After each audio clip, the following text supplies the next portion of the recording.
ਅਗਲੀ ਖਬਰ ਵੱਲ ਚੱਲੀਏ ਤੇ ਬ੍ਰਿਟਿਸ਼ ਦੇ ਜਿਹੜੇ ਪੋਲੀਟੀਸ਼ੀਅਨਸ ਆ, ਖਾਸ ਕਰਕੇ ਇੰਗਲੈਂਡ ਦੇ ਪ੍ਰਾਈਮ ਮਿਨਿਸਟਰ ਉਹਨਾਂ ਨੇ ਇਲੋਨ ਮਸਕ ਦਾ ਕਾਫੀ ਜ਼ਿਆਦਾ ਜਿਹੜਾ ਵਿਰੋਧ ਕੀਤਾ ਹੈਗਾ। ਪਿਛਲੇ ਦਿਨਾਂ ਦੇ ਵਿੱਚ ਇੰਗਲੈਂਡ ਦੇ ਵਿੱਚ ਇੱਕ ਬਹੁਤ ਵੱਡਾ ਪ੍ਰੋਟੈਸਟ ਹੋਇਆ ਸੀ, ਐਂਟੀ ਇਮੀਗ੍ਰੈਂਟ, ਆਪਾਂ ਰੈਲੀ ਕਹਿ ਸਕਦੇ, ਐਂਟੀ ਇਮੀਗ੍ਰੈਂਟ ਰੈਲੀ ਹੋਈ ਸੀਗੀ। ਕਹਿੰਦੇ ਵੀ 1 ਮਿਲੀਅਨ ਦੇ ਕਰੀਬ ਲੋਕ ਇਕੱਠੇ ਹੋਏ ਸੀ ਉਹਦੇ ਵਿੱਚ।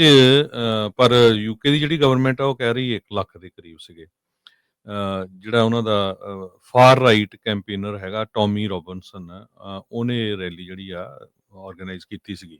26 ਦੇ ਕਰੀਬ ਪੁਲਿਸ ਆਫੀਸਰਸ ਫੱਟੜ ਹੋਏ ਹੈਗੇ ਆ ਤੇ ਪ੍ਰੋਟੈਸਟਰ ਵੀ ਜਿਹੜੇ 25 ਕੁ ਜਣੇ ਅਰੈਸਟ ਕੀਤੇ ਗਏ ਆ। ਸੋ ਉਹਦੇ ਸੰਬੰਧ ਚ ਲੋਨ ਮਸਕ ਨੇ ਇੱਕ ਸਟੇਟਮੈਂਟ ਜਾਰੀ ਕਰ ਦਿੱਤੀ। ਕਹਿੰਦੇ ਵੀ ਜਿਹੜੀ ਪਾਰਲੀਮੈਂਟ ਆ ਉਹਨੂੰ ਡਿਸੋਲਵ ਕਰ ਦੇਣਾ ਚਾਹੀਦਾ, ਅਰਲੀ ਇਲੈਕਸ਼ਨ ਕਰਨੀ ਚਾਹੀਦੀ ਆ, ਤੇ ਜਿਹੜਾ ਸਟੈਮਰ ਆ, ਈਅਰ ਸਟੈਮਰ ਪ੍ਰਾਈਮ ਮਿਨਿਸਟਰ ਸੈਂਟਰ ਦਾ ਲੈਫਟ ਗਵਰਨਮੈਂਟ ਦਾ, ਉਹਨੂੰ ਰਿਮੂਵ ਕਰ ਦਿੱਤਾ ਜਾਣਾ ਚਾਹੀਦਾ।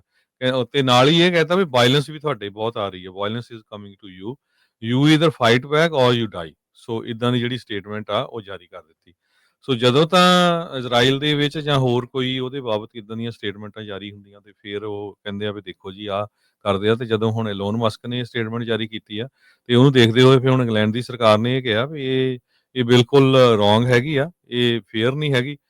ਸਾਡੀ ਮੁਲਕ ਜਿਹੜਾ ਆ ਬੜਾ ਡੀਸੈਂਟ ਆ, ਬੜਾ ਟੋਲਰੈਂਟ ਹੈਗਾ ਆ।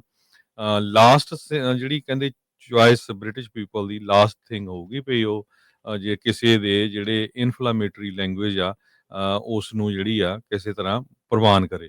ਸੋ ਐਡ ਡੇਵਿਡ ਲੀਡਰ ਹੈਗੇ ਲਿਬਰਲ ਡੈਮੋਕ੍ਰੇਟਸ ਦੇ, ਤੀਜੀ ਸਭ ਤੋਂ ਵੱਡੀ ਬ੍ਰਿਟੇਨ ਦੀ ਪਾਰਲੀਮੈਂਟ 'ਚ ਪਾਰਟੀ ਆ। ਉਹਨਾਂ ਨੇ ਸਟੈਮਰ ਨੂੰ ਇਹ ਕਿਹਾ ਵੀ ਜਿਹੜਾ ਕੰਜ਼ਰਵੇਟਿਵ ਆਪੋਜੀਸ਼ਨ ਲੀਡਰ ਕੈਮੀ ਬੈਡਨੋਚ ਆ ਤੇ ਰਿਫਾਰਮ ਲੀਡਰ ਯੂਕੇ ਦਾ ਨਿਗਲ ਫਰੈਗੇ, ਉਹਨਾਂ ਨੂੰ ਵੀ ਜਿਹੜਾ ਕੰਡਮ ਕਰਨਾ ਚਾਹੀਦਾ ਮਸਕ ਉਹਨਾਂ ਦੀ ਸਟੇਟਮੈਂਟ ਨੂੰ, ਕਿ ਅਸੀਂ ਸਾਰੇ ਜਾਣੇ ਜਿਹੜੇ ਆ ਬ੍ਰਿਟਿਸ਼ ਦੀ ਡੈਮੋਕ੍ਰੇਸੀ ਯਕੀਨ ਕਰਦੇ ਆ ਤੇ ਇਦਾਂ ਦੀਆਂ ਸਟੇਟਮੈਂਟਸ ਨੂੰ ਕੰਡਮ ਕਰਦੇ ਹੈਗੇ ਆ।